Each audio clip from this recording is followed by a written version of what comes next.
Welcome back to the channel. In today's video, we are announcing the theme for my themed Letterboxd 4 series for the month of October, which of course is horror films. Now, if you're new to this series, basically all this is just every single month we take a different theme, a different genre, a different category, whatever it may be, and I'm just looking through and I'm finding what my Letterboxd 4 would be in that specific category. Now, in these videos, in this series, it starts with this kind of preview video. That this video is supposed to be kind of at the beginning of the month, but obviously got a little behind this month. And then there's a results video right at kind of the beginning of the next month going over everything. So in this video, in the setup, all we're going to do is we're just going to talk about what's currently in my Letterboxd 4, plus name three films that I have seen that maybe it's been a minute, and so maybe on a rewatch, maybe I'll like them a little bit more. And then three films that I haven't seen at all, and we'll just go through and we'll watch all of those and see what makes that final Letterboxd 4.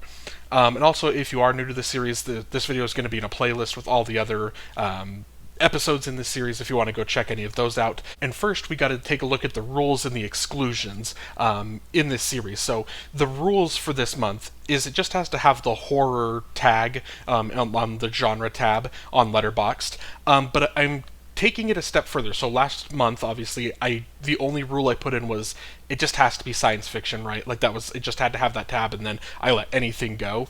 This month, I think I have a little bit better of a grasp on horror than I did science fiction. So there's some films on Letterboxd that they have the horror tag, but it's not one that I would consider at least horror first. I would consider it, like a thriller or a mystery or something else. And so I'm kind of being a little bit more, not super. We'll get to that a little bit later when we start talking about the films that in this episode. But I'm not going to be super strict on it. But I am going to, if there's a film that has a horror tag that's like not like if it's the fifth genre of the film, like I'm not going to include it, just because I don't want it to be, a repeat of last month where I'm watching a bunch of films that I wouldn't classify as horror, because obviously it's October, it's Halloween, like I want to get into some horror films, so that's the plan.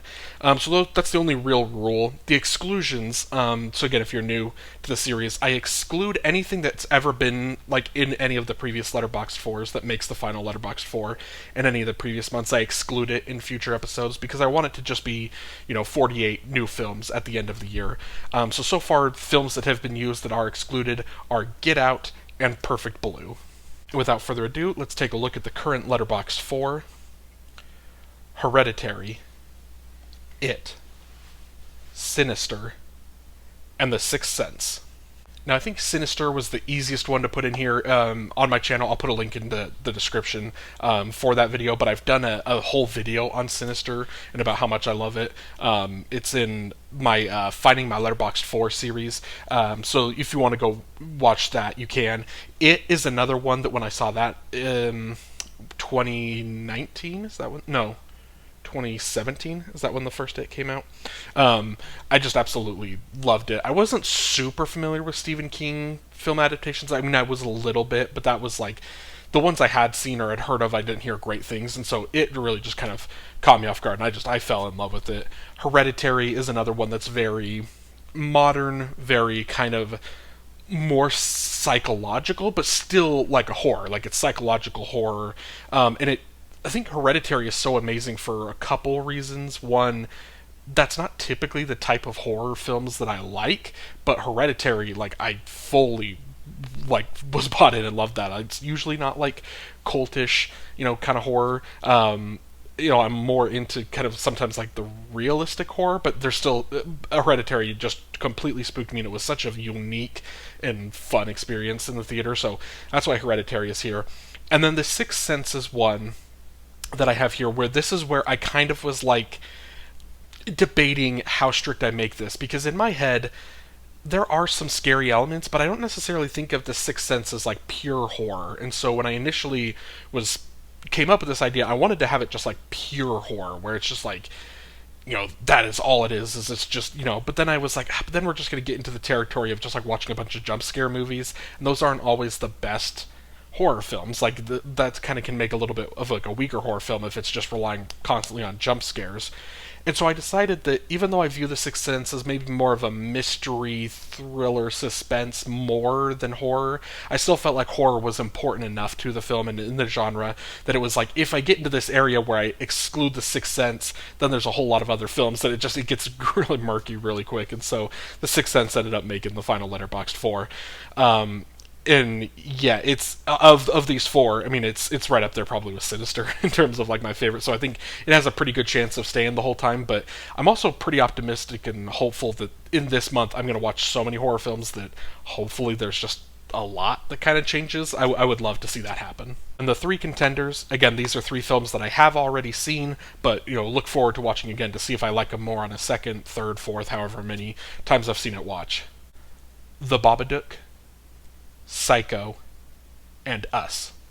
Now, of course, Us is going to be here just because I love Jordan Peele. Get Out is like my favorite film, and so Us, I already watched it back in February for the Black History Month video, but it didn't make that final Letterboxd 4 because I limited it to just one Jordan Peele film. So I initially had thought that Us was going to be, and it still does. It still has a great shot of being in that final Letterboxd 4. But we'll see. As of right now, I think I kind of like those other four a little bit more. So we'll see what happens. Psycho, obviously, that is a classic. That is a classic horror film specifically, and it's been years since I've seen it, so I don't remember like everything super well about it. I remember, obviously, there's the highlights and the things that the classic scenes that everyone knows that I remember. And I remember liking the beginning of the film a lot. Like, I was really kind of invested in the beginning of the film. But then there's a lot of it that's just kind of like spotty that I don't remember super well. So excited to give that another shot. And then the Babadook is one.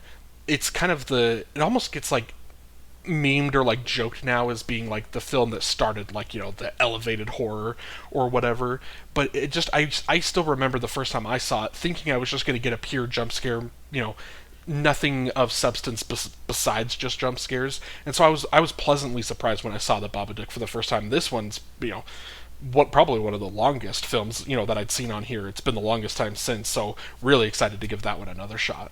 And three films I haven't seen: Black Swan, The Night of the Hunter, and Rosemary's Baby. I think this is a very kind of interesting trio here. Rosemary's Baby, I think, is kind of the classic horror film that, I know a little bit about, but I also, for the longest time, kind of put like Rosemary's Baby and like The Exorcist kind of felt like the same thing before I, had seen The Exorcist a couple years ago.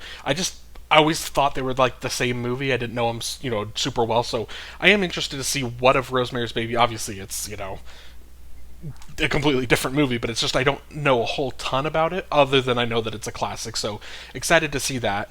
The Night of the Hunter is interesting because it's a film that I know nothing about. The only thing I know about it is, and I can't remember why.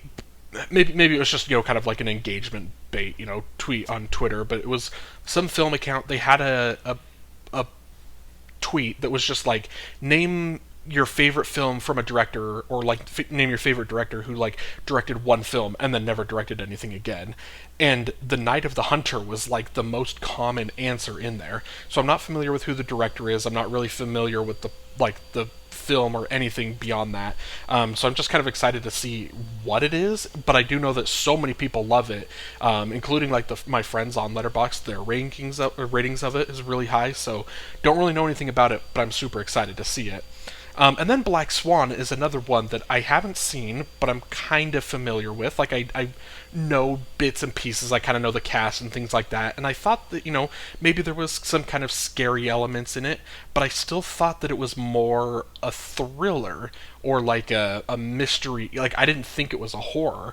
And so when I searched on horror and I was like searching by like highest rated, and Black Swan was so high up there, one of the highest rated in the horror category on Letterboxd, I just thought, a perfect opportunity. I have to see it because in my head I thought maybe there would be some horror elements, but I didn't necessarily think it was a full-blown horror, and maybe it's not. But this is one of those that, because I haven't seen it, I didn't want to exclude it like preemptively. So we'll watch it and we'll see if it fits the criteria, but I'm hoping it does, because that would make the film, from the little bit I know about it, I think it would elevate it and make it even better for me if it was actually a full-blown horror. And as always, those are just those 10 films I just named. Those are the 10 that I'm guaranteeing that I'm going to see this month, but I'm also going to watch as many as I can. I've already watched a whole bunch of horror films already this month to this point, so we're going to have a good pool, a good selection to get to, but I just want to watch as many as I can, so make sure to leave your comments down below in the comment section what your favorite horror films are. And that's it. Thank you so much for watching this video. Again, leave those recommendations down below. And also just let me know what you think of these films, particularly maybe Black Swan, if you're kind of... Again, I'm going to watch it no matter what, but let me know if you've seen it and you think maybe it doesn't quite fit, or like The Sixth Sense, if you're kind of on that fence too. It's going to be hard to kind of exclude things before I watch them, but when we get to the final Letterboxd 4, that is going to be part of the grading, what I grade it as, is if it's truly a horror film or not. So yeah, just leave all those thoughts down below. And if you'd like to like this video and then subscribe to the channel so you don't miss any future videos in this series or any of the other series that I have going on my channel, I would greatly appreciate it. And have a great day.